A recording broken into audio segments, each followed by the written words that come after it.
Hola, ¿qué tal? Buenos días, buenas tardes. Mi nombre es Omar Pérez, estudiante de TCU Informática, y en este video vamos a abordar análisis y determinación de requerimientos. Para comenzar de manera inmediata tenemos que conocer primero que nada qué es un análisis documental. Y esto es importante porque cuando se trabaja con información en formato físico o digital, es importante entender su contenido. El análisis documental es el proceso de examinar los documentos para identificar los elementos claves, organizarlos y extraer la información relevante para su uso en otros procesos. Un ejemplo de esto en la tesis que está adjuntada en los comentarios o en la descripción de este video es que se realiza un análisis documental donde se revisa la literatura existente sobre el diseño de videojuegos, la mecánica de juegos, la técnica de programación de juegos y también de que el objetivo es identificar los elementos claves del diseño de videojuegos y su aplicabilidad en el prototipo visual que se desarrollará. Por otro lado, tenemos el análisis de contexto. Esta es de vital importancia ya que para diseñar un sistema o proceso que sea eficiente y efectivo es necesario comprender el entorno en el que se utilizará. El análisis del contexto implica la identificación y el estudio de los factores externos que pueden afectar el rendimiento o el uso del sistema o proceso, como el clima, la demografía o la infraestructura. Un ejemplo de ello lo vemos en la tesis, ya que se estudia el mercado actual de videojuegos y cómo se están desarrollando y comercializando también.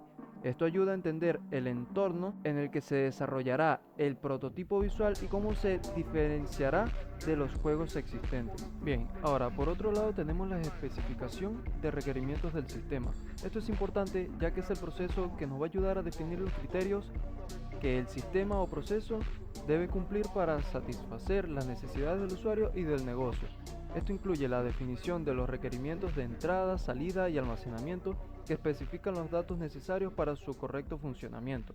En los requerimientos de entrada son simplemente los datos que el sistema necesita para operar, en los requerimientos de salida son los resultados operados del sistema y en los requerimientos de almacenamiento son aquellos requerimientos que especifican cómo se deben almacenar y gestionar los datos en el sistema. En la tesis vemos también un ejemplo de ellos ya que se definen los elementos que se necesitan para construir el prototipo visual como la mecánica del juego, la interfaz de usuario, la estética y el sonido. También incluyen los requerimientos de rendimiento como la velocidad de fotogramas y la capacidad de procesamiento. Por otra parte también tenemos la especificación funcional del nuevo sistema. Este es el proceso de definir las funciones y características del sistema o proceso que cumplen con los requerimientos del usuario y del negocio. Esto incluye la creación de una lista de todas las funcionalidades que el sistema debe proporcionar y la descripción detallada de cómo se debe utilizar. Y un ejemplo de esto se encuentra en la tesis, ya que se especifica la funcionalidad del nuevo sistema donde se definen las funcionalidades que proporcionará el prototipo visual como la jugabilidad, la historia y los personajes, y también se define cómo se utilizará la mecánica del juego para lograr los objetivos de dicho juego. Ahora, pasando a la especificación de restricciones y atributos, como bien lo puede decir o bien se puede entender por su nombre, este es el proceso que define las limitaciones y las características que afectan la implementación y el uso del sistema o proceso. Esto incluye la identificación de restricciones de tiempo, presupuesto, recursos y tecnologías, así como la definición de los atributos del sistema como la privacidad, la seguridad y el rendimiento.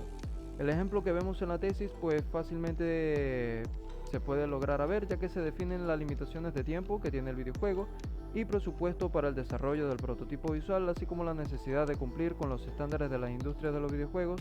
También se definen los atributos estéticos como el estilo gráfico y la música. Bien, ahora pasamos a la estrategia por análisis estructurado. Este es un enfoque para analizar el sistema o proceso a través de modelos estructurados como el diagrama de flujo de datos y el diccionario de datos. Esto ayuda a comprender cómo fluyen los datos a través del sistema y define los términos y conceptos claves utilizados en el sistema. Para quien no sepa, el diagrama de flujo de datos o DFD es una representación gráfica de cómo fluyen los datos a través del sistema. Este muestra los procesos que transforman los datos en las entidades que los generan o los reciben, los almacenes de datos y las fechas que indican el flujo de los datos entre estos elementos. Esto mayormente se utiliza para entender el funcionamiento del sistema y para comunicar su estructura y procesos a los usuarios y desarrolladores. Por otro lado, el diccionario de datos es un documento que contiene la definición de los términos y conceptos claves utilizados en el sistema.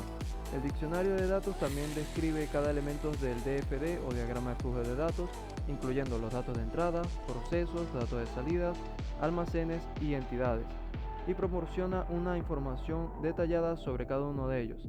Esto se utiliza también para asegurarse de que todos los términos se utilicen de manera coherente en todo el sistema y para facilitar la comunicación entre los desarrolladores y los usuarios. En la tesis, se utiliza una estrategia por análisis estructurado donde se crea un diagrama de flujo de datos que muestra cómo fluye la mecánica del juego a través del prototipo visual y también se define un diccionario de datos que describe los términos y conceptos claves utilizados en el prototipo. Bien, ya por último vamos a hablar de la estrategia por prototipos de aplicaciones. Este es un enfoque para desarrollar un prototipo funcional del sistema o proceso para probar y refinar las funcionalidades y las características antes de su implementación final. Esto incluye la creación de prototipos de baja y alta fidelidad, así como la realización de pruebas de usuario para obtener comentarios y sugerencias para mejorar el sistema. En la tesis se encuentra un ejemplo de esto, ya que el prototipo visual se sube a la plataforma de Google Play o Play Store, en el cual los usuarios pueden probar el prototipo y dar su opinión o comentarios para así mejorar el videojuego a futuro. Y ya con esto doy por finalizado el video, espero que les haya sido de su agrado. Muchísimas gracias por quedarte hasta el final y nos vemos hasta la próxima. Chao, chao.